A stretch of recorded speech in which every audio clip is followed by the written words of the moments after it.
Welcome. This is Tom Germany, Mayor Laporte. I'm taking my mask off because I'm the only one here as we are preparing for the Board of Public Works and Safety meeting today, December 22nd at 9 a.m. I would like to say December 22nd is better known as a holiday as Annette Leffler's birthday.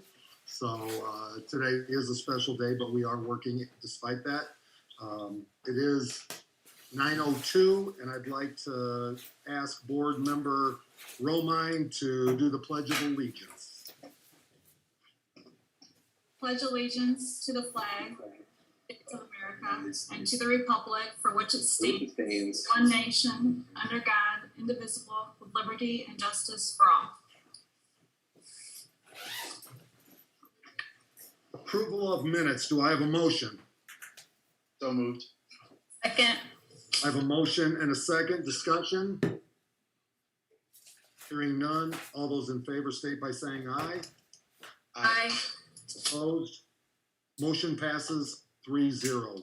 As always, since we are doing this meeting virtual, we'll allow public comment throughout the meeting.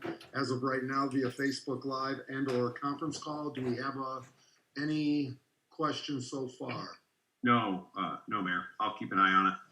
I would also at this time like to pass on our condolences to the Bogger family. Don Bogger, who was the city attorney for many years, passed away, and he just was a very good man. He did so much for the city of LaPorte, and we just want to let his family know that we are thinking of them and sending prayers his way and the family's way. So if we could just have a quick moment there.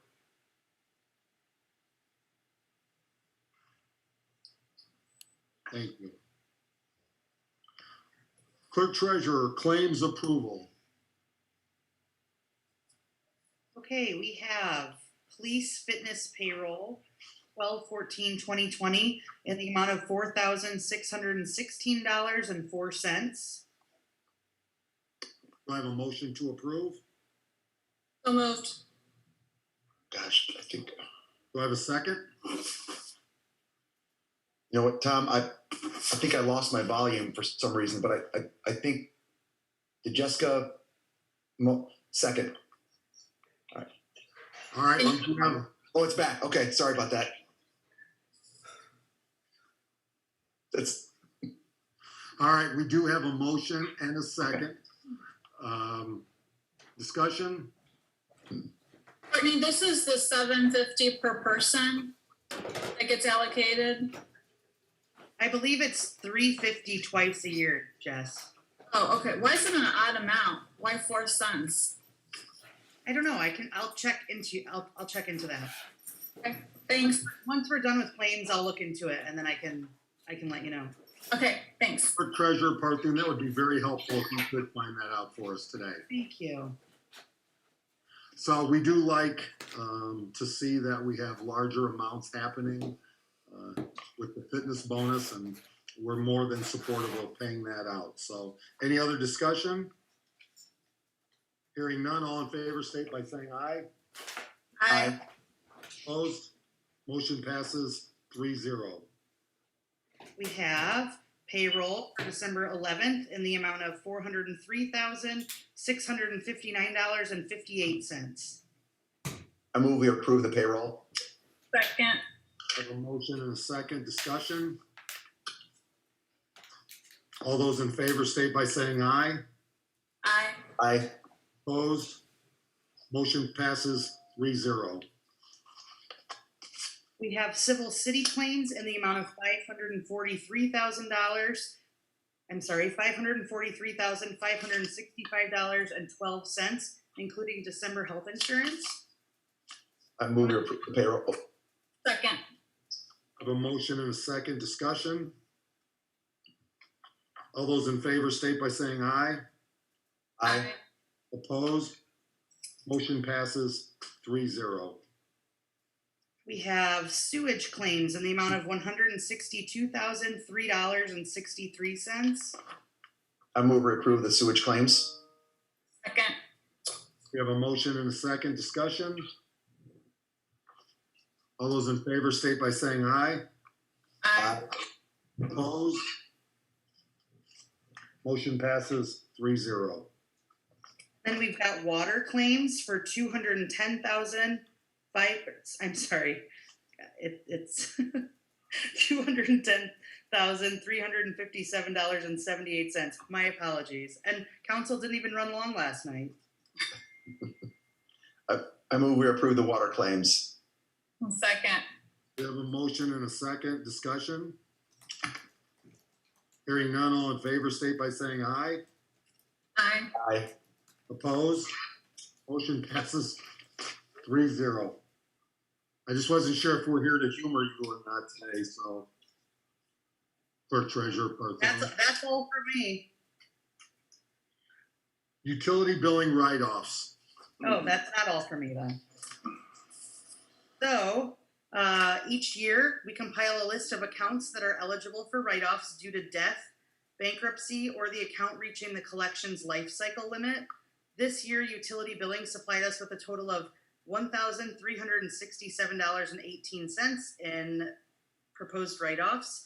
This amount is not as significant as in years past, as we just started with a new collection agency this year, MCSI. The old accounts sent to collections will not reach their full life cycle for 6 more years. So I'm asking for board approval to allow for $1,367.18 in write-offs to clear these accounts from the books due to death, bankruptcy, and reaching the collections life cycle limit. Do we have a motion to approve? So moved. Second. We have a motion and a second. Discussion? Courtney, I have to admit, this is a very low number considering that's amazing. So great work. So, quick question. So with this, in reading through, so you went through the life cycle. So all possible avenues, right? Probably before we even turn this over, these folks over to collections have been explored, right? Correct. Well, we turn accounts over to collections after 60 days. So we do try. Yes, we send out several past due notices and final bills, and then utilities are turned off, and then if they don't rectify the situation, it does go to collections. Yes. Okay. And that's, so once it goes to collection, then is it a 7-year window once it goes to collections? Nick, that's probably a better question for you. That's a legal question.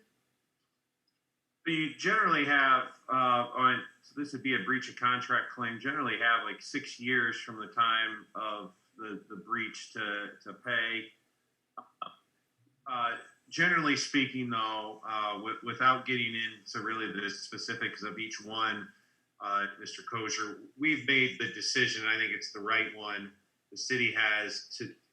We're not pursuing these people in court. It doesn't make financial sense, generally speaking, because of just the amounts aren't significant enough to warrant paying a filing fee and potentially attorney's fees as well. Okay. And so I assume that these folks they're no longer at these addresses, or if they are, they have their services all been discontinued, right? Well, Mark, a lot of these customers you'll see are not even in customers in collections. They've either passed away, or filed bankruptcy. So okay. All right. Thank you for reviewing that. You bet. Yeah, I think it's impressively low, and when you look at it, the highest dollar amount is only $38. So, well done. And Mr. Kosher as well, when we started using this collection company, one of the things that the council did was amend the ordinance so that the costs of collection were added to the amount owed, so that the person's paying that cost isn't borne onto the city. So gotcha. Okay. And just last question, I certainly support this. Do we know what at what rate, when someone is turned over to collections, that they then end up paying their the amount that they owe? That's a good question. Courtney, do you know that, like how we've been doing? I don't know that, but I can find out for you. I'll find out for you. It was Mr. Kosher, before we went to this collection company. I mean, it was pretty abysmal what the city was collecting on some of these old debts. So Okay, thanks. Yeah. Treasurer Porte, you can find that out for us. Thank you. So we do have a motion and a second. Any further discussion? All those in favor state by saying aye. Aye. Opposed? Motion passes 3-0. 2020 end of year claims. Okay, I'm seeking board permission to continue paying claims until the end of the year, contingent on the funds being available. This permission will allow 2020 claims to continue to be paid out of 2020 budgets and won't affect budgets in 2021. This is also something that we ask for each year. Do I have a motion to approve? So moved. Second? Second. I have a motion and a second. Discussion? Hearing none, all in favor state by saying aye. Aye. Aye. Opposed? Motion passes 3-0. Thank you very much, Clerk Treasurer Bethune. Department head reports, brief to the point. Mike Frey's Street Department. We're still out patching, we're doing sweeping, and we're gonna be putting in some rubber sidewalks. And fixing a whole road, part of that road out there today. Yep, later on this afternoon when the mix gets here. Thank you. Beth West Transport. We're still continuing to move forward on our reduced hours, no Saturdays, but our ridership is holding its own. Tim Warner Water. Just moving forward with our SCADA upgrades. As everyone knows, that automation of some of our equipment is a little tricky and trying at times. So we are moving forward with that. It's going well. It's taking a little longer than we expected, but it's not affecting the cost. So yeah, we're doing good here. Getting ready for the weekend. It's going to be cold. Hopefully the guys don't have anything like this weekend, but they're ready if we do. So that's all I have, Mayor. Well, and Tim, that's a reminder to the public, because our infrastructure is so old, we're starting to see breaks in our infrastructure, especially in new roads. Can you give just a very brief explanation why and why we need to do this water and sewer work that we are increasing rates for? Yes, Mayor. Like we discussed before, a lot of our 4 and 6 inch mains are 75 to 100 years old. Just the heaving and the movement in the ground creates a little bit of movement. Naturally, we'll have a main break on that. We fix all of our main breaks live. That way, there's no boil orders or anything that goes in effect for the city. It's a little trying on the guys, but in the whole picture of things, it's beneficial for the city. We have not had a boil order in the city of LaPorte in over 40 years, and we're going to continue to work towards that. I know some of the issues we're having is when they come in and pave a road with the miller. That kind of shakes things up for us. That thing really rattles the ground. As Nick Minnick can attest for, it seems like as soon as we pave a road, we're out there cutting a hole in it. It's just one of the battles we're fighting. That's why it's good to have communication between departments. So when we do these full depth rebuild of the road, we can also get in there and do the water main. That way the road holds up better over time. But this is why, it's all due to the old infrastructure that we have, and that's why we're replacing it and improving it. Yes, sir. Great. Jeff Batchelor, Code Enforcement / Case Manager. We're right around 4,500 violations for the year for code.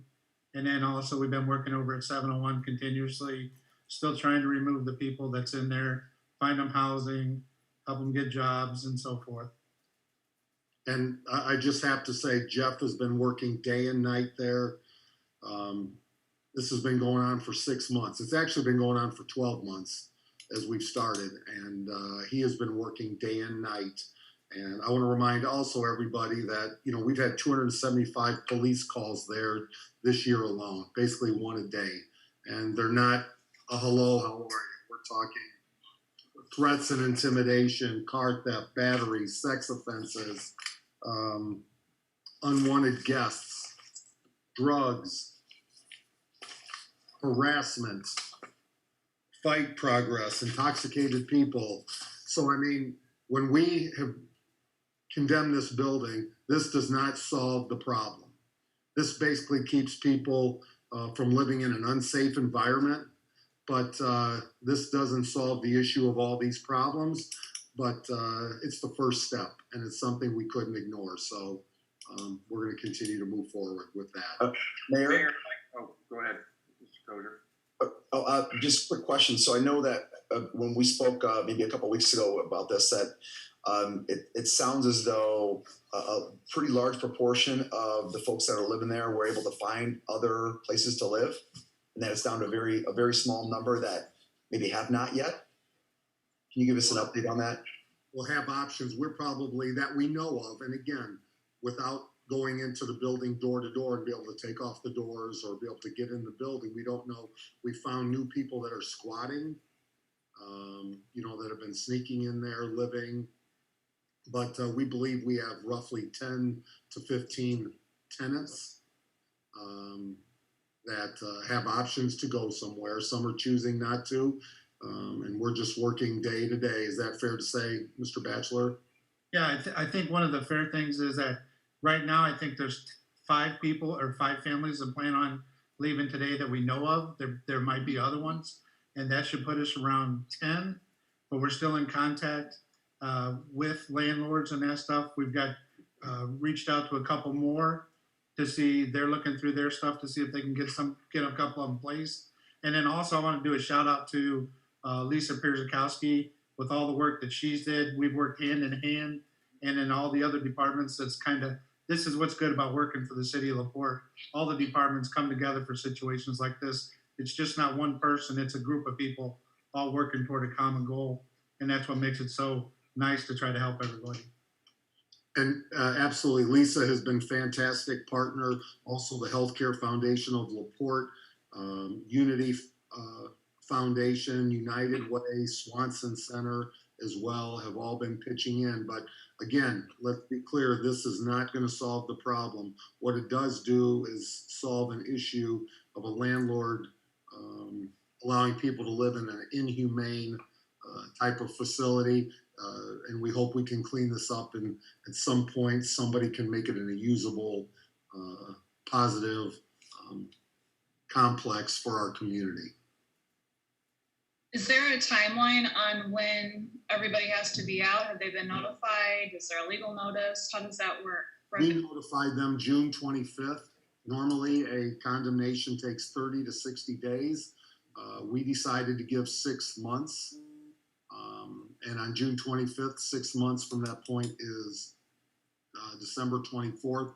But hopefully people shouldn't have to live in this environment for Christmas or Christmas Eve. So we're working with landlords, but we're also dealing with bed bugs and everything else that is going on. In fact, I want to also thank Riley School that deals with the child from this building, and every day has fresh clothes for the child to wear because of bed bugs. And everybody's going above and beyond to helping. But I'll also tell you this, and Chief Snyder's here, Chief Breton can also tell you they're uncomfortable at sending their guys in there because it is an unsafe environment and a very difficult environment that put our guys at risk as well. So Chief Breton, I think you can probably confirm that. We'll just move to you. Yeah, it's good to see that come to an end. That's been, you asked me last week how long it's been a problem, and I said 27 years that I've been here. And that's not exaggeration. That's true. The only thing I'd like to pass along, we do have an officer who just finished his FTO. He's solo patrol. Jared Schaefer just finished up, so he's on the street. Exciting to see. Jose Gonzalez isn't far behind him. We expect to have him on his own right after the first of the year. And on a sad note, our former retired chief of police, former councilman, and current mayor commissioner Terry Shear's mother passed away on Sunday. Prayers to Terry. Also, Chief, I think I forgot what I was going to mention. There are so many things going on. But, about the arrest, you made a great arrest along with LaPorte County on an individual that's been a problem in LaPorte, and that's not acceptable anymore for that individual to want to be in this community. And great job. You arrested him, was it last night or the night before? It was Saturday night, and he's the same subject that last year about this time broke one of our officers' legs. He's been on a terror throughout LaPorte. We had a carjacking with him, armed carjacking, a few weeks ago. It's great to get him in custody. We had a plan put together. We had the FAST team. We had Metro involved. Everybody was working on this. I kept it quiet, as we have to. And Saturday night, Sergeant Hahn from the Sheriff's Department actually identified him out on 2 East, and that led into LaPorte. And everybody worked together hand in hand, the Sheriff's Department, our department. It was great teamwork. And Fantastic. he is not welcome in this community with that behavior, and we will not tolerate it. So great job. Thank you. Chief Snyder? Thank you, Mayor. Yeah, I will echo. It'll be good to get 701 Maple under control. Our personnel go in there right now, and the bed bugs are so bad that they can see them crawling on the floor, which is even unusual for us to have that bad of a situation. From our standpoint, unfortunately, we're dealing with a couple of firefighters off still with COVID. Hopefully, we'll get them on the mend and get back. But positive note there. Beginning last Friday, our personnel did start receiving the vaccine.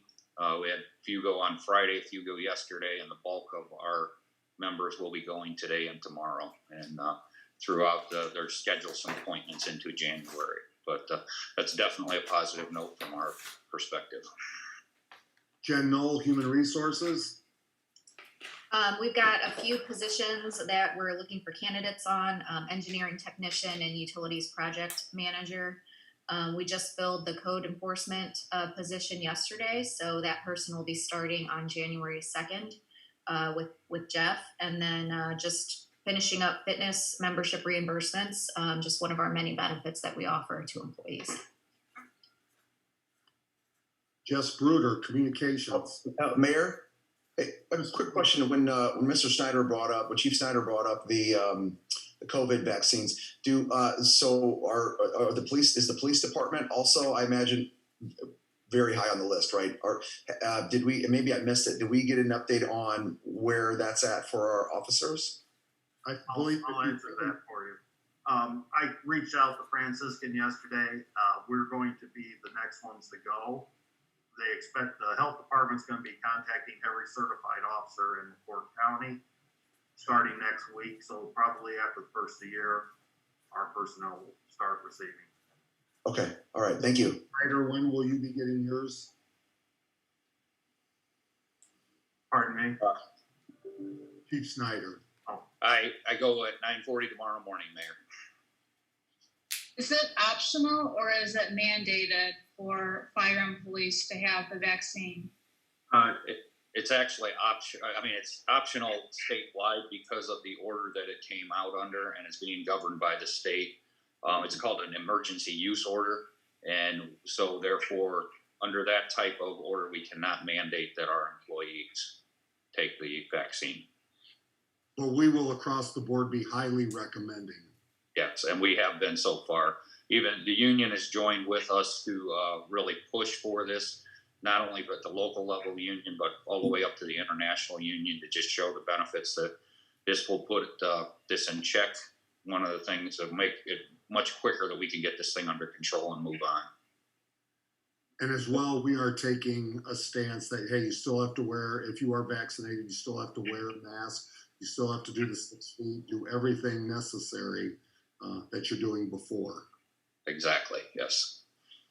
Hey, Mayor, if just to kind of answer Ms. Romine's question, it is none of the employees are mandated at this point. Employers can legally require, once it's no longer an emergency use, I think Chief Snyder is correct on that. Once it's no longer on an emergency use, employers can mandate it, though every employer that I've spoken with, I think it's unlikely that they're going to do that. I think it's going to be highly encouraged because you still have exceptions for people with medical exceptions and then religious exceptions as well. So I think that the course of just really encouraging it is going to be the way that most employers handle that. including the city. Correct. Yeah, I think that's the discussion that Jen Knoll and myself and the mayor have had. Thanks. Jeff Spruder, Communications. Thank you, Mayor. I have a couple of contracts to discuss when we get to new business, but other than that, nothing to report. Nick Minnick, Engineering. If you haven't had a chance to take a look, the bridge did get set on the Stone Lake Lakeshore Drive Trail. Kind of exciting to finally have that happening. The bridge deck still needs poured. That probably won't happen unless we get a string of really good weather until the spring, but starting to come together out there, and that'll all be wrapped up this spring. And I would kind of echo Tim's comments earlier. We're in a really good place with the utilities and their bond and being able to start to do more both sewer and water work with our paving, because we did, just as a reminder, kind of turn the corner where we're starting to do more full depth reconstructions with pavement, and that's kind of a new thing for us. So I think we're in a really good position moving forward to make sure that we're providing very, very good infrastructure for the community. Great. Mark Schreiber, Park Department, I thought I saw, or was it Parker the Fox that may be substituting for Mark today? I wasn't sure. Looks like it. Okay, well, that will take care of, I believe, department heads. Mayor, if Go ahead, Nick. legal department real quick, I can on Parks Department real quick. Working on new contracts for the boat docks at both Pine Lake and Stone Lake. Pretty exciting. Hopefully we anticipate Hubers will continue to service Pine Lake. We will have a new contractor at Stone Lake, which should be pretty exciting. Obviously, with the bridge that Nick Minnick just touched on and the improvements, that's really become a pretty neat area along Stone Lake. A lot of Airbnb rentals, that type of thing. So, pretty excited about that. And we've talked about 701 Maple a lot, but also want to reiterate, some people would question whether the mayor had authority to condemn this in light of the federal eviction order. This is not an eviction, it's a condemnation. It's a very different thing. This is legal under the federal order. In fact, Mayor, yesterday I spoke with you over the phone, on cell phone, and when you answered, you were physically there. What were the kind of bugs that they're flying something? Flying insects and roaches, and CP has been there. The people were asking for our help to get them out of their bathroom. They're flying all over within the restroom. And again, this behavior, and 701 is just the beginning. This is in our community. There are flop houses, other houses that, we're passionate about people. We're passionate that people should be able to live in a decent situation, and again, not inhumane. So, that's why you see us get aggressive about this type of living style. We're just not going to accept it anymore and hold people to a standard. Yeah, I think a very basic minimum requirement is a front door on a building, and there's not one right now. It's literally wide open to the elements. So, but appreciate Jeff Batchelor and the mayor's push on this. So that's all I had, Mayor. Great, thank you. And department heads as a whole, I would say, because some of you will leave if you don't have something out here, our team is fantastic. To be able to do what they've done this year without complaint in a global pandemic and still move our communities forward, keep it safe, I'll take this team anywhere. I'm so proud to be a part of it, and I just want to wish all of them Merry Christmas and thank them for a fantastic year. And don't get comfortable, because 2021 is even going to be better. But with that, anybody that does not have business before Board of Works can go ahead and start their day. Don't forget to wish Annette Leffler, the glue here at City Hall, a wonderful birthday. I think it was her 39th today. And we do have a couple of comments. Lisa Pierce-Sakowski did say showers are set up and ready for anybody that might be going to a shelter, has to shower before then, and because of the bed bug situation. So we do have portable showers set up. Matthew Griffin said it's Christmas. Please waive all the fees, Clerk Treasurer Parthune. And, that's difficult. I know business, continues, but people want the city of LaPorte to just waive all costs to the public. And again, but people also want the water, they want their services, they want everything to go along with it. And we are actually reducing our budget for 2021 over 2020 and providing more services. So I think we are being responsible and accountable, but we just can't limit or waive fees. Am I correct, Clerk Treasurer Parthone? You're correct. We will move to new business, 2021 Board of Works meeting dates. Do I have a motion to approve? So moved. Do I have a second? Sorry, second. I think I was on mute. So we do have a motion and a second.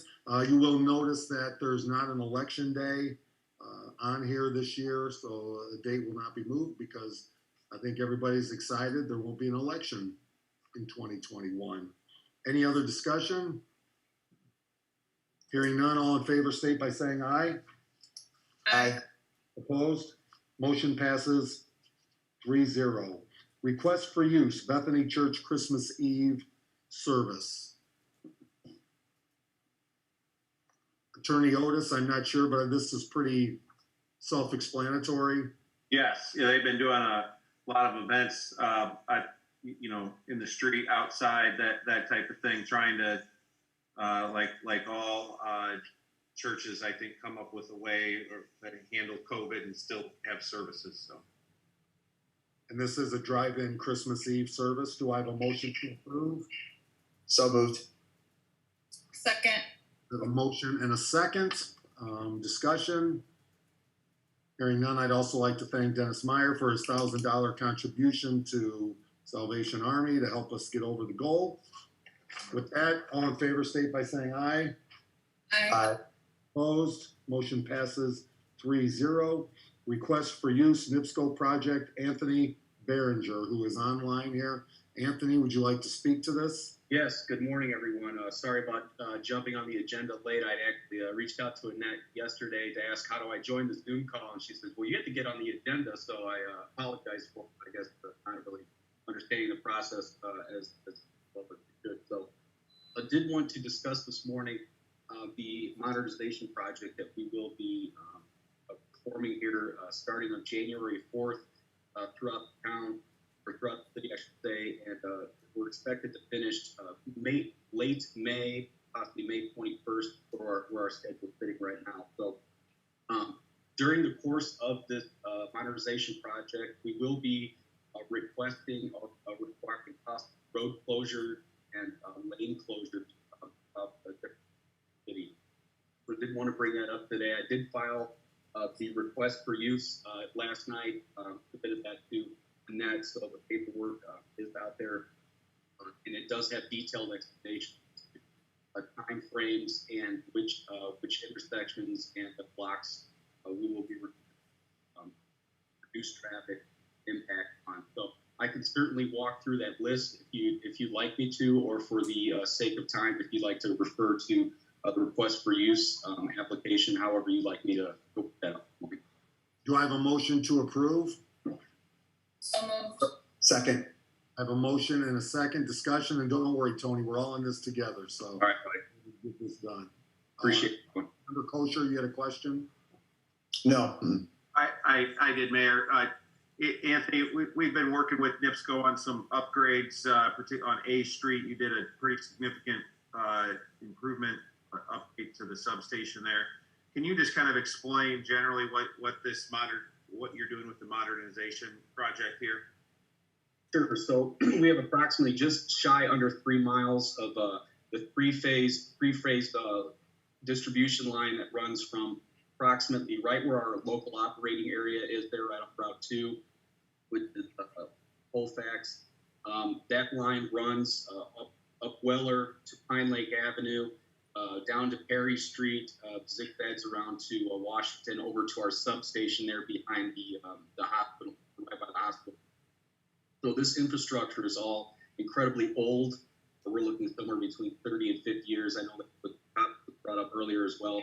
So NIPSCO has identified this circuit as being a candidate for our upgrade that we're doing throughout the entire northern Indiana footprint. So we have approximately 146 poles that we'll be replacing and about 3 miles worth of line itself.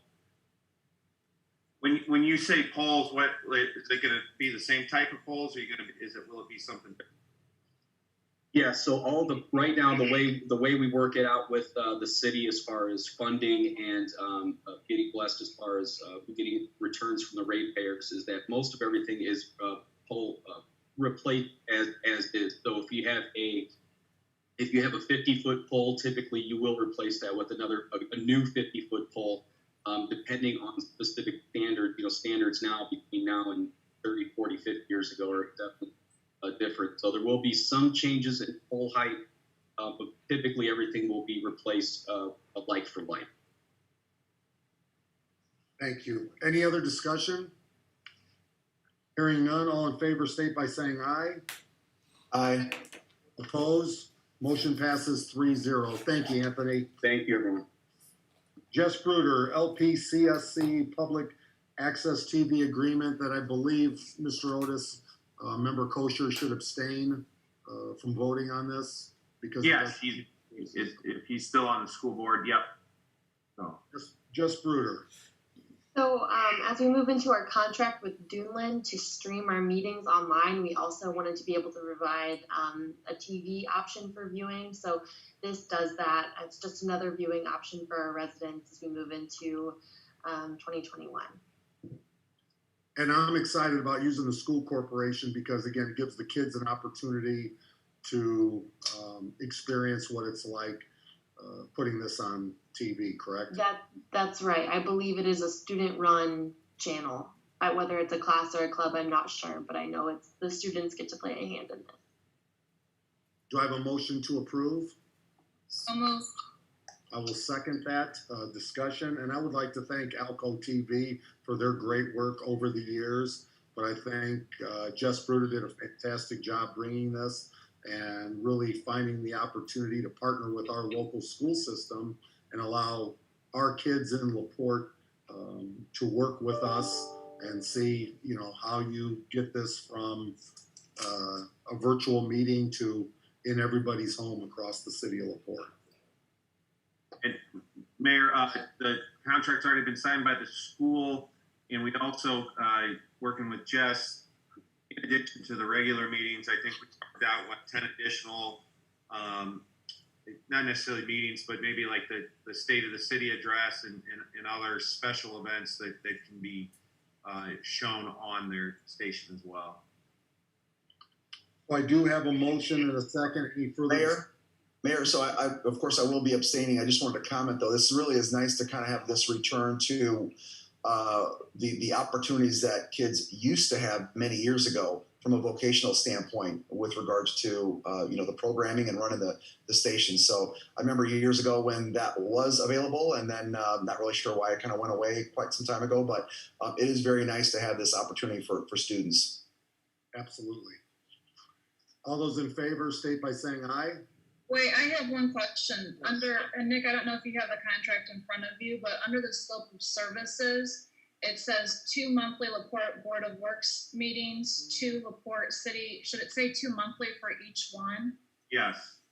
Okay, so I think that needs to be added in the contract to designate that it's 2 city council meetings and 1 monthly redevelopment commission meeting. What? First, under scope of services. I've got 2 monthly Board of Public Work meetings and 2 LaPorte City Council meetings and 1 redevelopment commission meeting. Shouldn't it be monthly for the council meetings and monthly for the redevelopment commission? 2 monthly LaPorte City Council meetings and 1 monthly LaPorte redevelopment is what you're saying, correct? Oh, 1 monthly redevelopment commission? As it does for the LaPorte Board of Works. I just think it needs to be monthly to be to be clear. Yeah, we could certainly update that. What? If you want to, with that amendment, then I can update it, and I'm sure the school will just re-sign it. Okay, thanks. Yep. I would imagine that it's a pretty significant cost savings as well to the city. Is that accurate to say? Well, the cost that went to Alco TV will be then given to Doolin Media in a contract to stream it via Facebook, YouTube, and so forth. And then this will, we've negotiated, and the school has been very supportive of allowing us to do this for free. So now, more than ever, every resident in LaPorte has every option available to view our meetings online, on TV, whatever it takes. Right. So with that, all in favor state by saying aye. Aye. Opposed? Motion passes 2-0 with one abstaining. Civic Plus contract cancellation. Jess Bruder. Yeah, so we are requesting to be able to cancel our contract with Civic Plus. We've found through our research, Tom Casey and myself, that we can do this much, much cheaper with our branding consultants that did the new logo, tagline, and branding document for the city. And they will be essentially building it from scratch. So we'll be able to kind of customize it to fit our needs. It'll be much more user-friendly, not only for our residents, but also for our city employees who need to get on the website and make updates as well. And then I don't know if Tom Casey's on, but I believe he got UEA dollars to help fund this as well, the switch. So happy to answer any questions. I have a quick question, Jess. For the HR part of the website, will it still have an applicant tracking system tied into the website? I'm sure that's a plugin that we can have added on. Okay, perfect. Thank you. Do I have a motion to approve? So moved. Second. I have a motion and a second. Further discussion? All those in favor state by saying aye. Aye. Opposed? Motion passes 3-0. And I just think this will help move our community forward. This has been a problem for some time, dealing with this situation and this contract. So we're excited to move forward. Norfolk Southern lease agreement. Nick Otis, are you going to handle that? Yep, I can handle that. That's just a short extension with Norfolk Southern. This has been kind of I don't know if contentious is necessarily the right word, but a frustrating experience that we weren't able to reach an agreement either to purchase the building or a longer term lease. But this is the train depot, and of course Leap is in there and a few other nonprofits. It's been a good use of that building. I think one of the complaints, if you talk to Bert Cook about this building, is the utility costs of this building. It's very, very high, double or triple, I think, what you expect a normal commercial building to be, just because of the age of the building. So this is a short extension so that LEAP can explore other options within the community. Mayor, I don't know if you have any other comments. I know you communicated with the government liaisons for Norfolk Southern. I better wait to sign this first, so we don't want there to be an issue, so I'll just ask for a motion to approve. So moved. Second. We have a motion and a second. Discussion. Well, so Mayor, what do you mean by that? In fact, in waiting to sign it then? Well, because I don't want to lose the 6 month agreement based on some derogatory comments that I'd like to make. Gotcha. Okay. I mean, it's been very frustrating. This depot is something the city of LaPorte, well before our time, put together, built up. You should see the before and after pictures. And it's just amazing that we have to go through this after all the work that we've done. And then that this organization wants to sell us at market value for the work that we put in. This is something, this depot is special in LaPorte, and that if we don't buy it and we take all our materials that we put on that building with us, that they're more than willing to knock it down than just continue a relationship with us.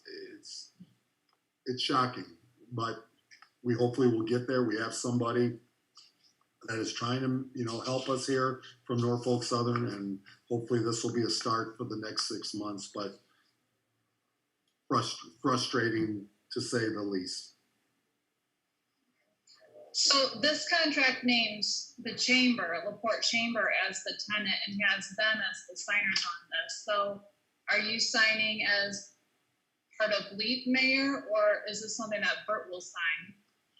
I believe, Nick, I thought I Or is this the city, is this supposed to name the city? Because the buildings had before been through the city, correct? Correct. All prior leases have been through the city of LaPorte, and then the city subleases to either the chamber or LEAP.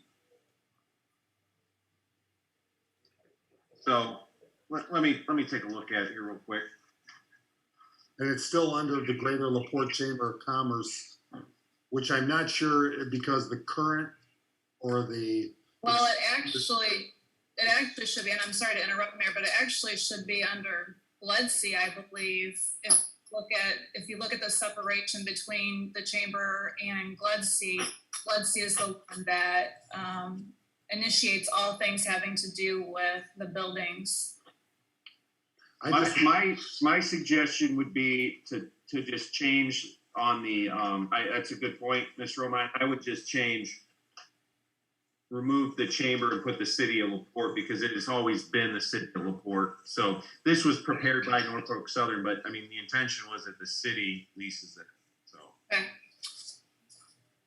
If Courtney could just maybe change that as the signator, because the city's been the one that pays Norfolk Southern.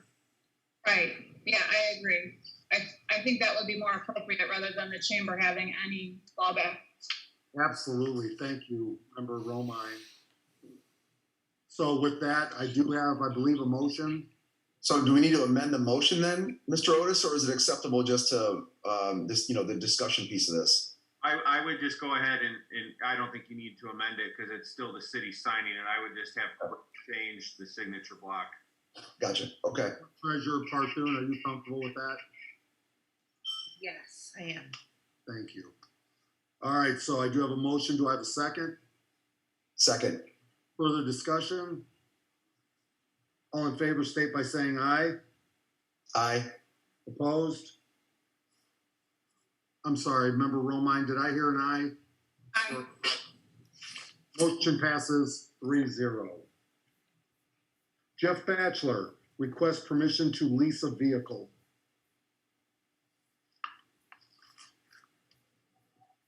Mayor, I was supposed to remove that from the agenda. I apologize. Not a problem. Beth West, transport generator request. Yes, we, currently our building does not have a generator. So with some of our CARES Act money, we would like to purchase a generator because when we do lose power, which seems to be more times than not, we're losing our radios, which is communication to our buses that are out on the street, and some of our other equipment that we need to have. I basically just need to have a signature on the contract so we can move forward with having NERC pay for it out of our CARES Act money. It won't be installed until next year, but we'd like to start moving forward with it. Do I have a motion to approve? So moved. A second? So I have a motion and a second, I guess. Did we put this out for bid? Do we have to put this out for bid? According to NERC, we do not, because with it being paid by our CARES Act money,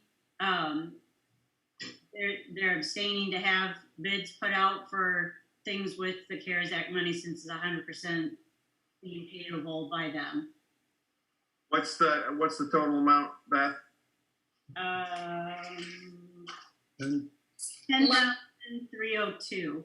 Yeah, so this wouldn't even, it's below the amount to get bids anyway, so. Okay. So I have a motion in a second. Further discussion? So this, I'm sorry, go ahead, Ms. Bowman. Sorry, Mark. Are we doing all of the other add-ons though, that would bring it up to 11,000, like the whole house surge protector, the cellular LT and the subscription? No, We doing the generator? just the unit itself and what the unit includes. I talked with our maintenance and mechanic, Frank Morrill, and he believes after because he was the one that initiated all of this, after talking with the company, those are just extra add-ons if we so wanted to monitor it when we're not in the building. But when we're all gone, we'll know that it's not working, and if we have issues, there will always be somebody here in the building when we actually need to have it running. I also see, Beth, that they say that they're, backlogged by 16 weeks. So is that going to be an issue for you, or it's what it is regardless? No, we'll be fine with that. Yeah, I actually just got an email from NERC saying they're backlogged themselves. So once the contract's signed and we submit it between them and the company, we'll probably even out to where we need to be to have it installed. Excuse me. Does this have to be paid within this calendar year for it to be under the CARES Act money? Because I know it's no down payment. Is it going to be paid this calendar year or not until it's installed and the project's completed? It won't be paid until it's complete. And with our CARES Act money under the transit, we are allowed to use our CARES Act money until it's gone. The FTA that's actually overseeing our portion of the CARES Act money, they've told us basically to use it until it's gone, but to use it sooner than later. So we're trying to get it spent as fast as we can. A good portion of our CARES Act money under the capital portion is going to be used for new buses, at least a bus and a half. So pretty much the rest of our money will be used towards that. Thank you. Further discussion? Those are my questions were on the timing, so that was all answered. Thank you. All in favor, state by saying aye. Aye. Opposed? Motion passes 3-0. 2021 PMTF contract. Same thing. This is a contract that needs to have signatures showing history that the clerk treasurer and the mayor have signed up on this contract. This is our public mass transportation fund grant that we get every year through the state. It is significantly less for next year. We were forewarned that was going to be a problem due to the pandemic. There are several organizations in the state that are speaking on behalf of transit agencies that are going to try and get this raised again for the 2022 season. Right now, we're having to deal with what they've given us. Do I have a motion to approve? Second. I have a motion and a second. Discussion. Beth, what happens or what do we not provide based on the shortage? And remind me, how much is the shortage? The shortage is $9,342 less. I have worked with the clerk treasurer's office and we have adjusted our budget for next year. We've taken some things out, lowered some of my accounts, which won't be significant hurt to the department. And I'm just going to have to watch the overtime with some of my employees and some of the drivers that are working. But I think right now, especially going into the first of the year, we do still have some CARES Act money that is helping to pay for our salaries. So we should be okay as long as they increase our amount for the 2022 year. This Beth says that it goes through June of 2022. So does it not? So you wouldn't be able to get money until after June of 22? Yes. It's a long time. Yep. What is on the attachment A for the project budget? What is other revenue? Is that the CARES Act money, or is it just?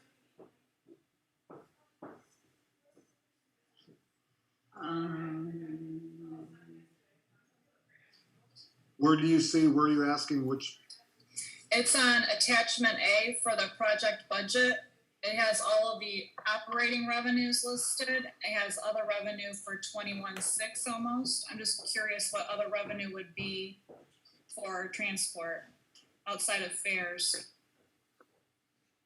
Yes, let me look into our accounting program and I can get that for you. Thank you, Courtney. And again, the other portion is Beth and I for 2021 are also looking at how to increase revenue, how to generate more riders. We can do that. We have options. Beth has been working extremely hard with the state to find other opportunities of contracts for ridership, for dialysis and other items. So we're in the process of reforming transport, what it looks like. But the first step is Beth had to come in and clean up a lot of messes and get us stable. And she's done a fantastic job there. This year will be, as we've said, we don't get comfortable. So this year will be to generate, how do we generate more revenue so we're not reliant on this. So we've still got much work to do, but with her leadership, I know we'll get there. Further discussion? Hearing none, all in favor state by saying aye. Aye. Opposed? Motion passes 3-0. Thank you, Beth. Thank you. Jen Knoll, new position description. Good morning. Earlier this year, I think it was mid-year, added to the salary ordinance was a utilities project manager to fall under wastewater, stormwater, under Jerry Jackson's management. So we put together the job description. So that's just in front of you, so that we can start recruiting for this position and hopefully hire somebody within the next few weeks, because wastewater and stormwater they have quite a few major projects happening in 2021 where we'll need the assistance of a project manager. So asking for your approval to pass this job description. Do I have a motion to approve? So moved. Do I have a second? Second. Discussion? All in favor? Ms. Knowles, so this isn't it's not a temporary position, right? No, This it's a would be full-time position. Okay.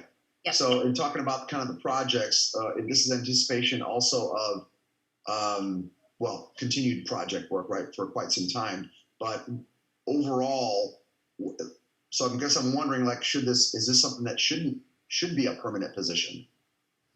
Oh, it is a permanent position. Yeah. So this position will remain with the wastewater stormwater department from here on out. Okay, so it's not just so the demand for assisting in project management isn't the only purpose behind this particular role, right? Right. So this position will also do some of the GIS mapping as well, and then handle any other special projects under stormwater and wastewater. Okay. All right. Thank you. Further discussion?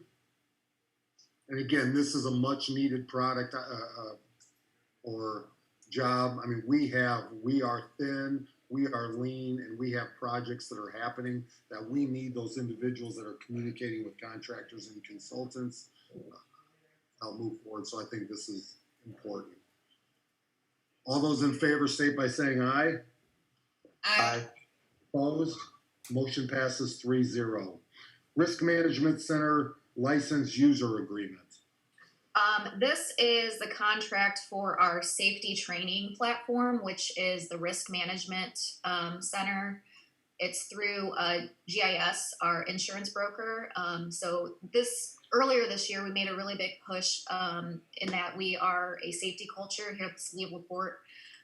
It just so happened that we had already,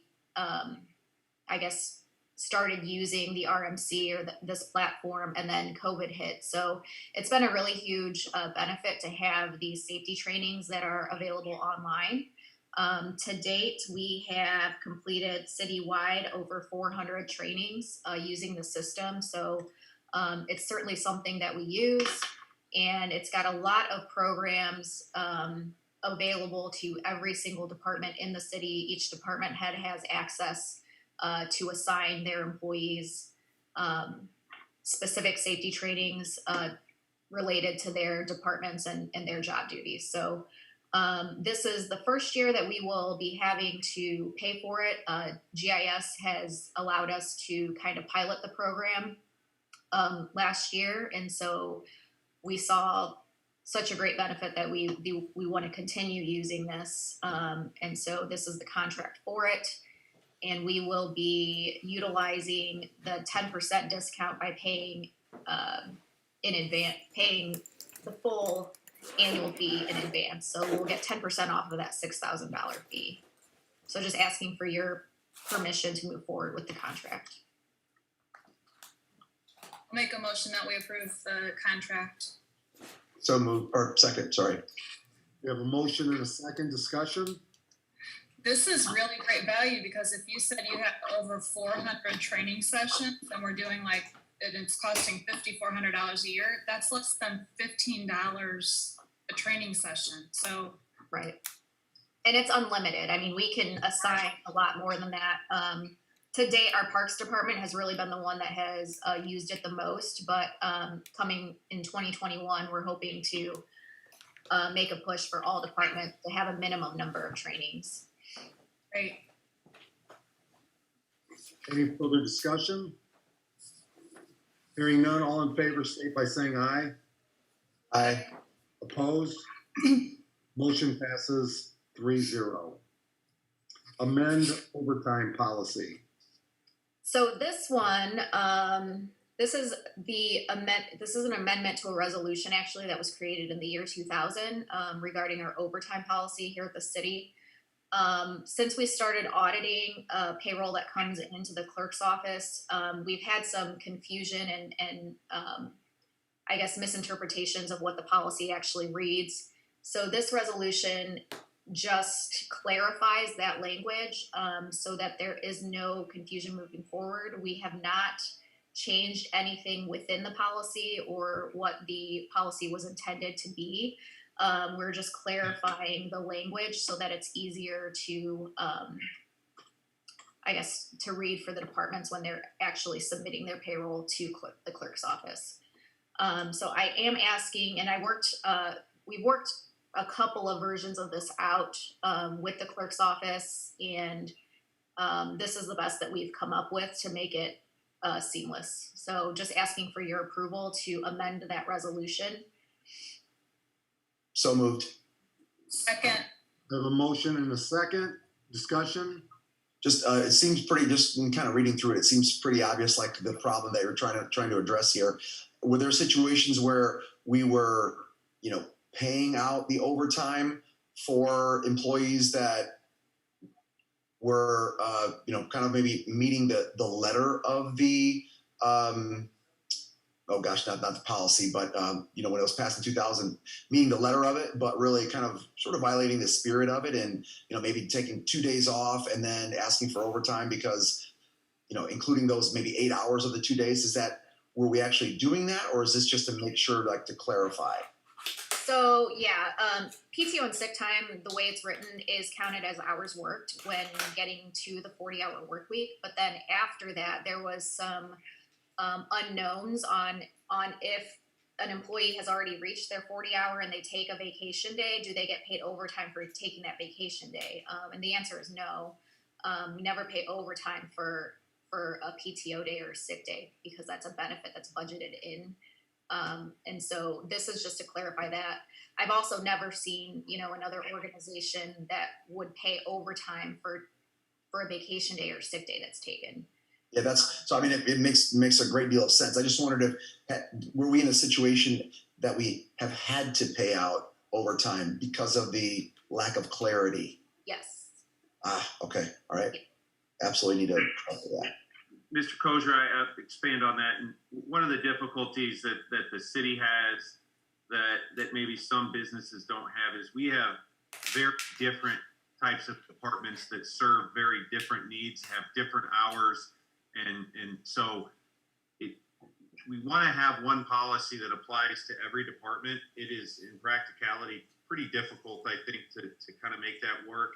And where there is a lack of when a policy is not spelled out clearly, and there's a dispute about wages, generally the Fair Labor Standards Act is going to kind of lean in favor of the employee and against the employer. So it's better to spell this out as cleanly as we can. It's really difficult with some of the departments to predict every scenario because you've got some of our departments that are 24 hours a day. They get called out to emergency situations, storm, the utilities departments, our police department, fire department. Sometimes it's hard to imagine every scenario, and Jen tries her best to kind of work through them when they come up. But I don't think it's a good policy generally to be paying for people to get overtime when they're taking PTO time. So yeah, I agree. Yeah, no, I think the specificity of. Oh, sorry. We just wouldn't be able to. I just don't understand how we'd be able to budget for it. That was my whole point. Yeah, no, I think the specificity of this is fantastic because just in reading through it, it was like I right away could see the potential issues that we have and could have continued to face without this. So I agree completely. I just wasn't sure if this is more if we've had the problems in the past of having to do this, but it sounds like we have, and it's truly is correcting something that really has cost the city money that probably should not have. It was pretty clear before, but we just decided to further clarity will solve all concerns moving forward. Agreed. So with that, any further discussion? Hearing none, all in favor state by saying aye. Aye. Opposed? Motion passes 3-0. Amending the communicable disease policy. So lastly, this is the communicable disease policy that we just updated in November. This has some language in there specific to the COVID pandemic. And so, this is something that is likely to be updated yet again.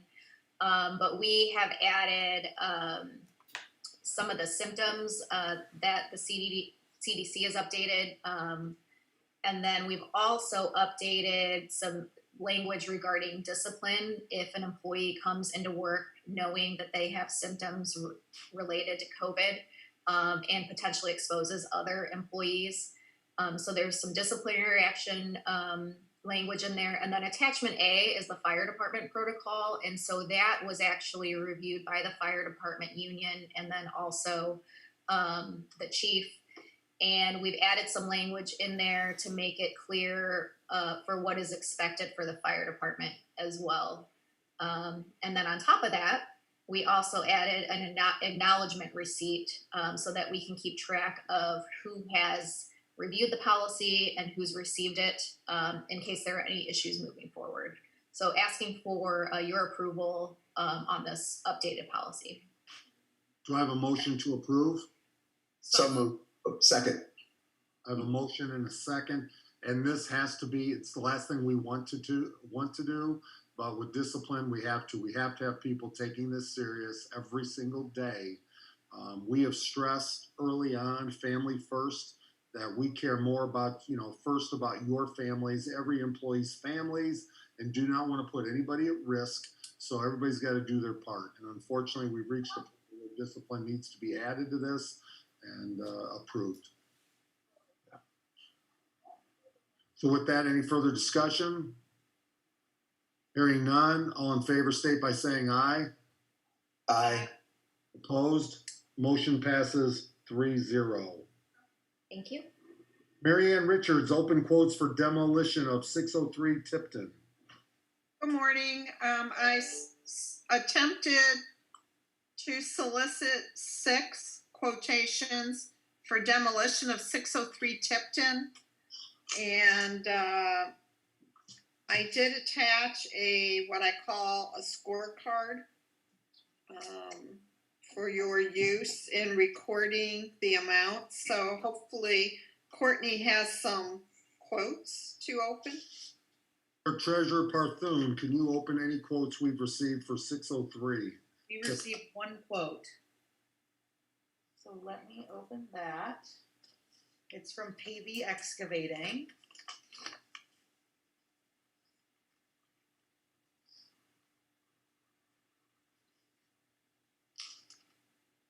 in the amount of $45,200. 45200.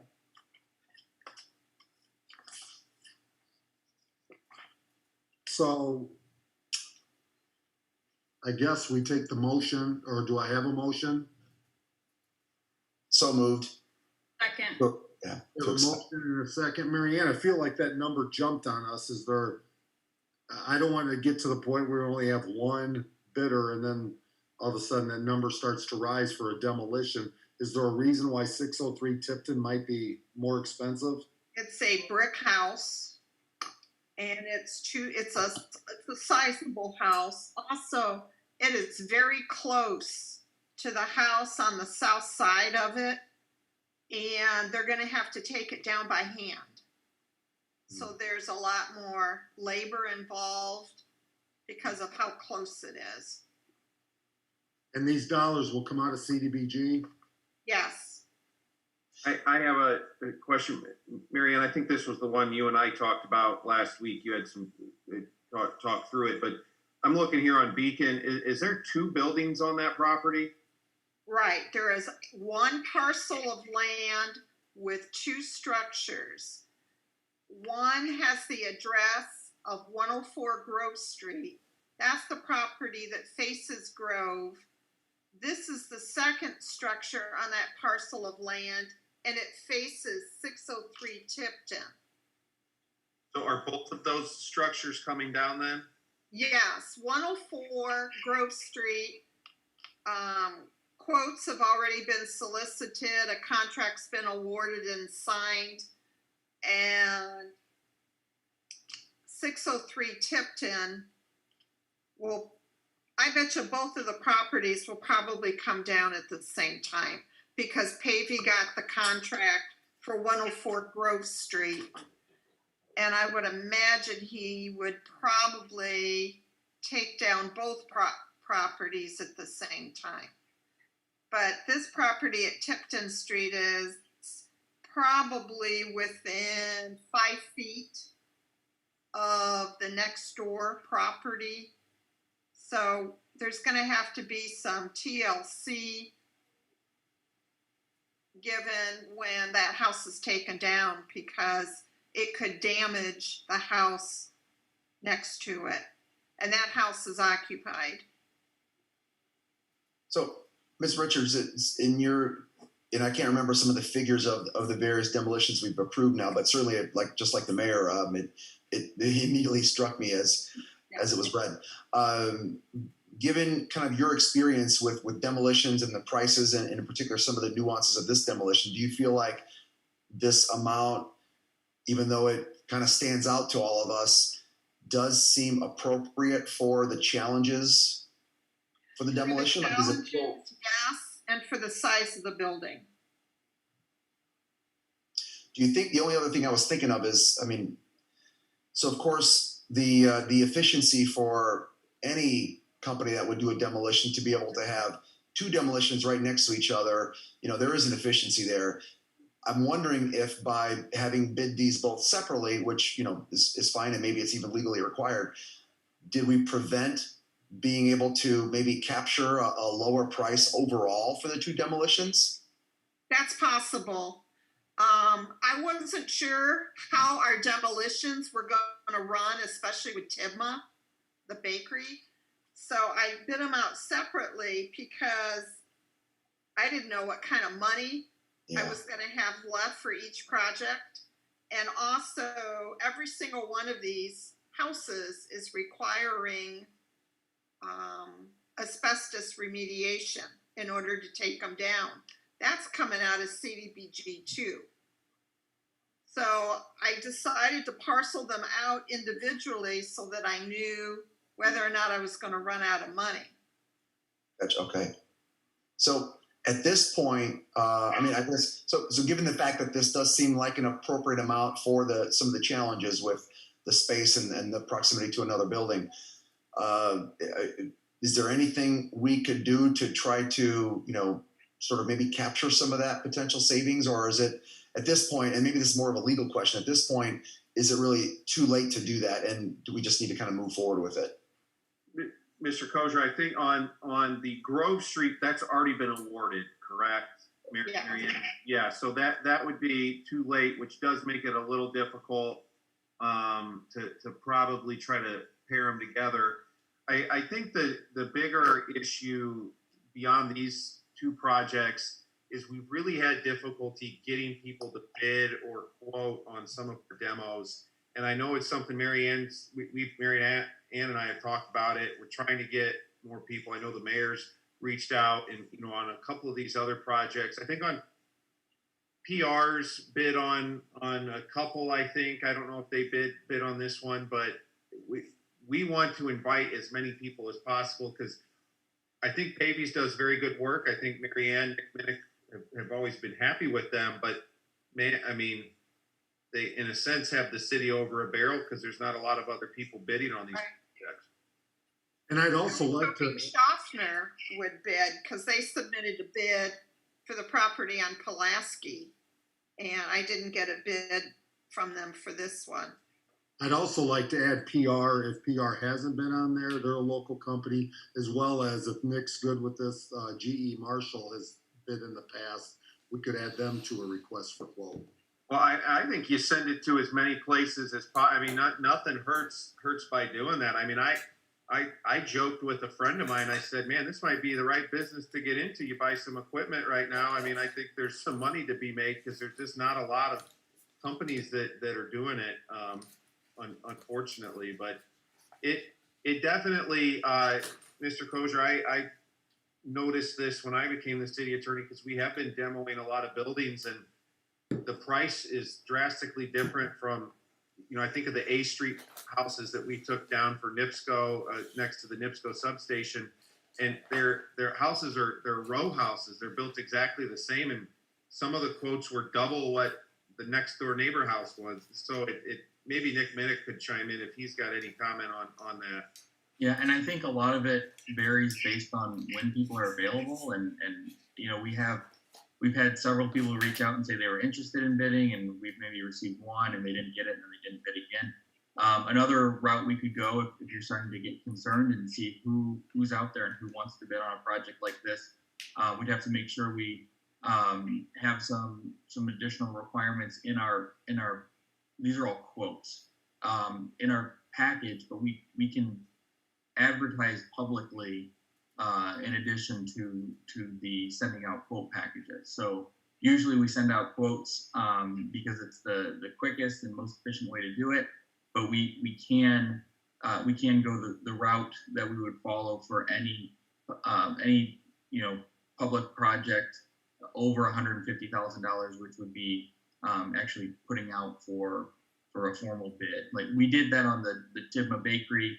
We did receive a couple extra quotes, but I think as Mary Ann mentioned, I mean, we're still sending it to the people that have been submitting and they're not necessarily submitting. So we can do that in the future. Mary Ann, do you agree we can probably do some public bids instead of quoting, even if they're smaller projects, to try and find who else is available out there? Sure. But again, I don't want to slow this process down. We want to be competitive, and that answers, my question why this bid is where it is. I just want to make sure that we encourage as many local companies and surrounding companies to bid this because we're going to have more demos to do. And one more example, Mr. Kosher, that Lady Rose Bar, which the city technically was not involved in, we didn't own Lady Rose. Kent Johnson acquired that building and the adjacent building, and it had some of the same issues that this building has that Mary Ann's talking about. It's very close. One, on Lincoln Way. They had to get permission from NDOT to shut down one lane of travel, which added to the cost. And then it was very close to adjacent buildings. And so that was a project we thought might take a day or two. And Mayor, I know you were cheering Kent on, really encouraging him, but that took a little over a week. So I'm sure that these things really add cost because they have to be extremely careful not to damage vehicles and adjacent buildings when they're doing this. Absolutely, and there were multiple conversations with different contractors to make it happen there. So it is an example. I'm excited about this this one as well, getting that down, because Tipton, one of these two are very unsafe buildings. And we've had some people walking through, have caught them, and they need to get down. So we don't put people at risk. Any further discussion? If we were not to approve this and move forward with this bid, what would be our option? Requote it, so really that's about it. And the risk with that is nobody submitting a quote or coming in more expensive than what it is. And knowing, I think Nick Minnick, wouldn't you say, is this, coming from this business and knowing it, this doesn't surprise you, this quote? No, I think we kind of anticipate that on the higher range, but because of the complexities of the project, that would be normal. So when we've got a real simple small house, it's not that much. So we kind of see those prices and think that we're gonna get a lot done and we can do a lot. But each house is different, and contractors have to weigh the amount of materials they're taking off the site, how they're going to do the project, how close it is to other things. They have to figure out, what they're going to have to do with the foundation. And I mean, there is a lot that goes into a contractor putting together a quote. And I do think that, we have seen Pavey Excavating giving significantly lower quotes than other contractors because I don't think they take that stance of they're the only ones. I think they realize that at any point somebody can get a project, and I'm pretty sure they don't want that, and that's why they generally try and give us good prices. So I'm not surprised by the price, and I would recommend approval. And then I think moving forward, if we want to try and do something else to get more bidders, we can do that. But I wouldn't take a properly submitted bid and just not move on it. It's within the range, so it's also not fair to the the bidder that did submit that bid. Are we comfortable moving forward? One last comment. We don't have any other quotes to compare it to. This may be a really good price because they're taking down the other building that they've incorporated to. We may have gotten bids for 50, 60, 70,000. So that may have been incorporated into their price. So that's all I have. Yeah, and I'm comfortable moving forward. I mean, given what Mrs. Richards said is about the other in the past buildings like this with the complexities like that she's comfortable with that amount. Of course you'd like to have more bids, but I totally get it where it's unique property to take down, large property, and as she had mentioned, certainly some pieces of it probably by hand because of the brick and the proximity to another building. And of course, I mean, it's a bid, right? It's a competitive. No one knows who's gonna bid or not. So I do trust and believe that Pavey would put in their best estimate for this particular bid. And so maybe when we do in the future have demos that are a little more complicated, maybe we do take that extra step, as Mr. Minnick suggested, of publishing. I forgot with the wording, but that we maybe do that where we think we might be limiting because of the challenge of the demo. So bottom line, Mayor, I do support moving forward with it. There's always a price, right, of waiting. And as was already suggested, if we rebid it, we may end up with higher bids. And of course, there's some risk, like you talked about, with folks being in there. And so, there's always an issue there. So with that further discussion, And one additional question, Mary Ann, is this coming out of 2020 CDBG money? Because the sheet has a statement on it that says prior year 2019 with the address. The PY stands for program year, and Okay. I'm using program year 2019 funding. With HUD, it's first in, first out. So I have program year 2019 funding to use up first before I can go to my program year 2020 money for demolitions. I'll have another pot of money available once I use up this funding. Gotcha. Thank you. Further discussion? Hearing none, all in favor state by saying aye. Aye. Aye. Opposed? Motion passes 3-0. Approval of contract for demo of 203 Pulaski. At the last Board of Works meeting, you opened quotes for demolition at 203 Pulaski, and this is just authorization for the mayor to sign the contract. And again, Pavey's got the contract, and that's for $25,600. I move we approve the contract, or approve for the mayor to sign the contract. Second. I have a motion and a second. Discussion? When is this likely to happen? Probably, I'm going to guess starting in January, realistically speaking.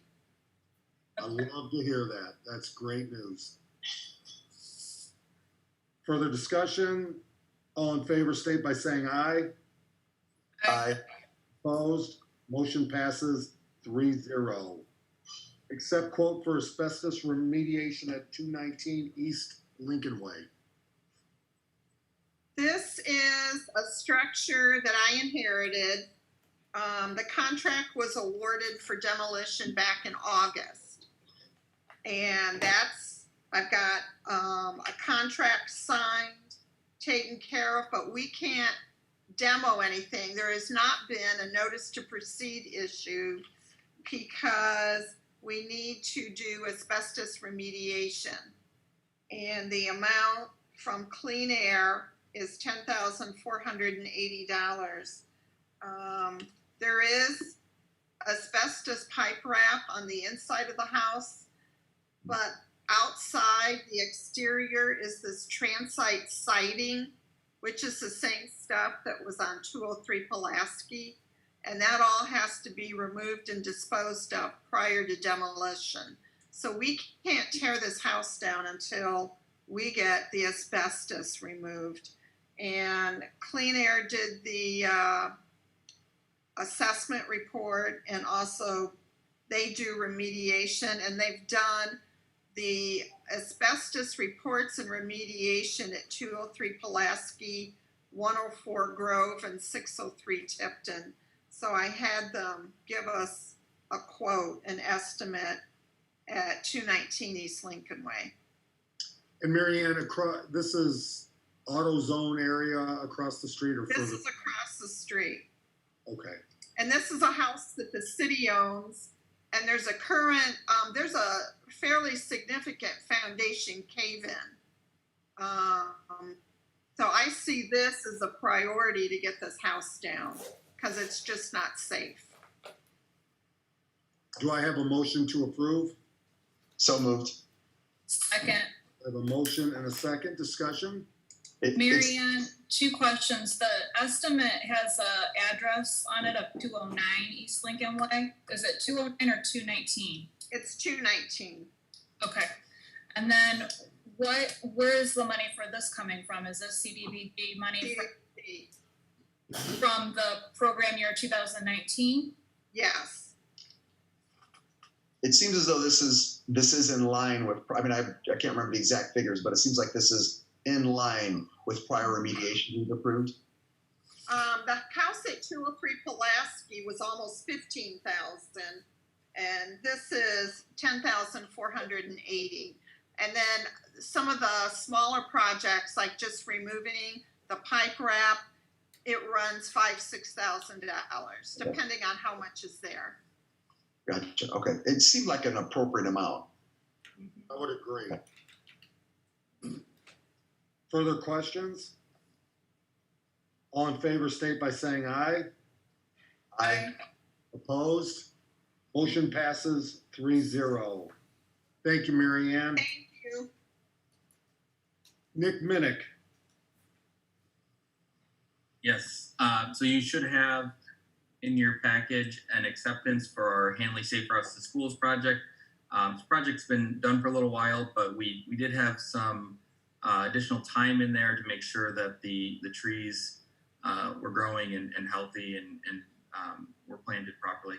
We did actually have a couple replacements in that period, so everything does look good. This is just part of the formal process with NDOT to approve that project. So I would recommend approval of the Hanley Safe Routes to School project, or acceptance of the Hanley Safe Routes to School project with this form here. Do I have a motion to approve? So moved. Mr. Otis, should I abstain from this vote? It has nothing to do with the school. Okay. It's just sidewalks adjacent. Gotcha. Okay, just make it. I didn't think so, but I want to make sure. You're fine. Okay. Second. I have a motion and a second. Discussion. All in favor, state by saying aye. Aye. Opposed? Motion passes 3-0.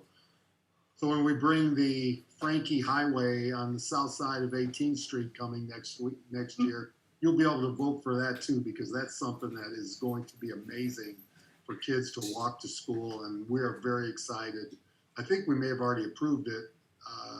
I'm not sure yet, but I just can't wait till the spring because that'll be done next year. And we do have the grant. You approved the grant agreement with Healthcare Foundation, and I'll come to the board probably end of January to request to solicit bids for that project.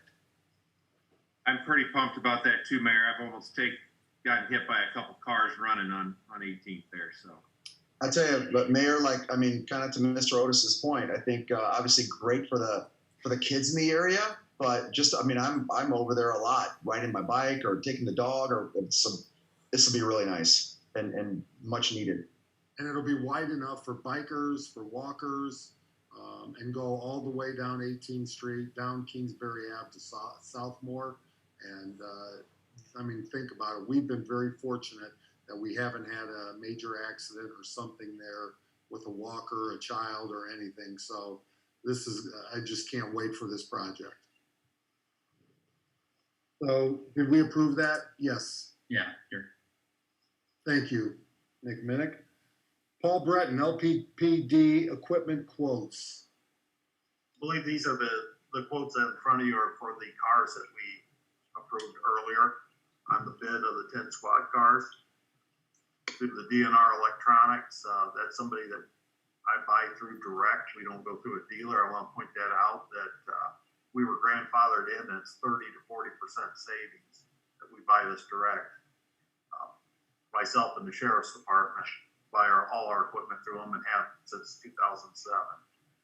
And the Stalker radar would be for those new cars as well. Do I have a motion to approve? So moved. Second. I have a motion and a second. Chief, will this all be paid out of your fund for 2021 or 2020? That was the 2020 that we encumbered, correct, Courtney?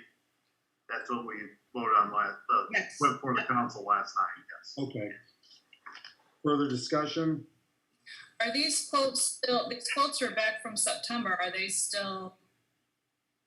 Yeah, I'll be fine with that. I still have a credit from some previous purchases, and I'm actually probably going to adjust some things, but we'll be fine with those numbers, yes. And Chief, how's the morale of the guys when they see new cars and all of this being updated, keeping officers? Well, I haven't seen new cars for a while, so it's going to be a big boost. They're all talking about it. And in fact, 2 of those cars I actually ordered different color, and they'll be we're going to start addressing the traffic problem with 2 of them, and they're going to be given to the highest activity officers that address that sort of thing. So it's going to be, if you get that car, you're going to have to keep up your traffic enforcement as well. Pine Lake, Ohio Street, I know are a couple, and I know the focus will be there when they come in. By the way, we do have a motion, I believe. We do have a motion in a second. The Tesla, have we heard any updates on the testing of the Tesla? I'll get that to you after the first of the year. Once we pay for the other 2, then it opens up lease cars. So that's what I already worked that out. Matt's got one ready whenever you want to pick it up. All right, for a tap. All those in favor, or further discussion? All those in favor state by saying aye. Aye. Opposed? Motion passes 3-0. Officer resignation. This is a tough one. This is Officer Sarah Drexler, who's been outstanding for us. She's been with us just a little over a year. She came to us from Valpo, said that working for this department boosted her confidence. She wants to escape the winters. She met someone that lives in Florida. She has applied and is going to be hired, it appears, to Panama Beach Police Department. Her last day would be effective January 1st. That is a loss to us. I hate to see her go, but I can't do anything about the weather.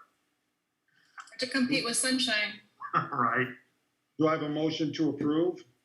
So moved. Second. I have a motion and a second. I said this one's hard because Sarah set a standard for us, and you know, I think she really bought into what you're doing and bought in to be a part of the department. But like I said, it's hard to compete with that weather. I called her, I think, on Saturday. She won't call me back because I think she thinks I'm going to try to negotiate and stay. But we were fortunate to have her. And I mean, she made a commitment. She was driving back and forth from Lowell every day. And she is very good. She's a great officer, and credit to Panama Beach or Panama City, wherever she's heading. They've just picked up a tremendous officer. In fact, when their recruiter called me, he says he wanted to know what kind of officer she was and everything. And I said, well, can I lie so I can keep her? And he just started laughing. So, you know, that's a rough one to lose. The experience too. So with that, any further questions? All those in favor state by saying aye. Aye. Opposed? Motion passes 3-0. Unfinished business. You know, really, I think we covered 701 Maple. That is what is our main focus and has been Jeff Batchelor's main focus for some time now. We will not leave anybody homeless by our choice. By our choice. We are offering opportunities, options everywhere, and we'll continue to do it day and night. Once we have clarity of the building and everybody's out, we're going to obviously board that up, protect it from people being able to get in. Nick, have you updated the team on the bank situation? I certainly can. I don't remember if we did that. I know I touched on it at the council meeting last night. We anticipate, and I just want to make sure I use my words correct, the legal terms correctly here, but I think it's going to be what would be effectively an agreed foreclosure on the building, where the current landlord owner is going to effectively turn the building over to the bank. And I say typically a bank is the one that has the mortgage, but I want to say this is kind of a unique situation where it's like a venture capital fund or something, kind of maybe a different kind of financing. But a receiver is going to be appointed as the plan, who will manage the building. I've been in communication with a lawyer out of Chicago who represents the company that will be taking it over. I suspect that they don't quite appreciate all the things that they're going to have to do to get this building back to a habitable condition. In addition to all the things that the mayor's touched on, that Jeff's touched on, that Chief Breton had touched on, the state fire marshal came in. This is an example of how expensive this is going to be to fix. And the laundry room that they have in the basement, which I don't know, Mayor, do you think there's between washers and dryers 20 units down there? It's a lot. Maybe, yeah. Yeah, those have to be moved completely because that's where all the utility boxes are, and apparently that's a violation of the state fire code. So that's just one example. And Jeff and the mayor have only gotten into 5 or 6 units, and I mean every one of them had major issues. So there's a lot of potential there. I think Nick Minnick's commented on it before. Structurally, it's a very sound building. It's just, it needs a lot of TLC to get it to, the minimum standard. So in 705 make the adjacent house, there's new issues with that I think Jeff Batchelor has identified. And so I don't even know if that's necessarily on the radar of this bank that's taken this over of the conditions of that building. So that's where that's at right now. Waiting on a response from them. I would anticipate this week that they were going to have the receiver appointed. Hopefully today. Right. So any questions there? Otherwise, I just want to wish everybody a Merry Christmas, especially our two board members here, Mark and Jessica. I mean, the time that you've given to make LaPorte a better place and your engagement here has been amazing, and I'm very thankful of that. You've been very inquisitive, and no one gets a free pass, and that's what Board of Works is about, no rubber stamps. And I just can't thank you enough. And just remember, you've got 3 years left, so no getting out of that. But I want to wish you as well a thank you and a Merry Christmas. We will be moving to other business. Mr. Mayor, one other thing. Yes. One other thing under the resignation formality, I have to ask for permission to hire for Sarah's position as well. Okay, so may I have a motion to approve hiring? So moved. Second. I have a motion and a second discussion. Chief, I'd sure love to see somebody not have to go through training, and hopefully our new pay scale will get some interest from some officers that already have all prepared training ready to go. Interesting you say that. We do have one now that we're looking at. They're doing the background now. She's a recent grad from Michigan City area, so we're looking at her. Great. And do you want to tell us a little bit about the new police officer that we're swearing in momentarily? He's a local person, lives in Rolling Prairie, rural area. His father worked for the city of LaPorte. Cody Benson's this officer's name. He'll be going to academy on January 11th with the other 4. So we'll have 5 going to Northwest Academy here shortly. We'll be coming down shortly, and you'll have a chance to meet him. Great. Well, we will not adjourn. Did we approve the hiring of the new officer? Yes. I don't think we voted. All those in favor state by saying aye. Aye. Opposed, motion passes 3-0. So what we're going to do before we adjourn, we're going to swear in Mr. Benson. Mr. Kosher, if you don't mind just waiting out there for a little bit, get some work done, and we'll be back soon here. And then Chief, you're on your way down? Right, we're walking out. We'll see you out front shortly. Sounds good. Aye.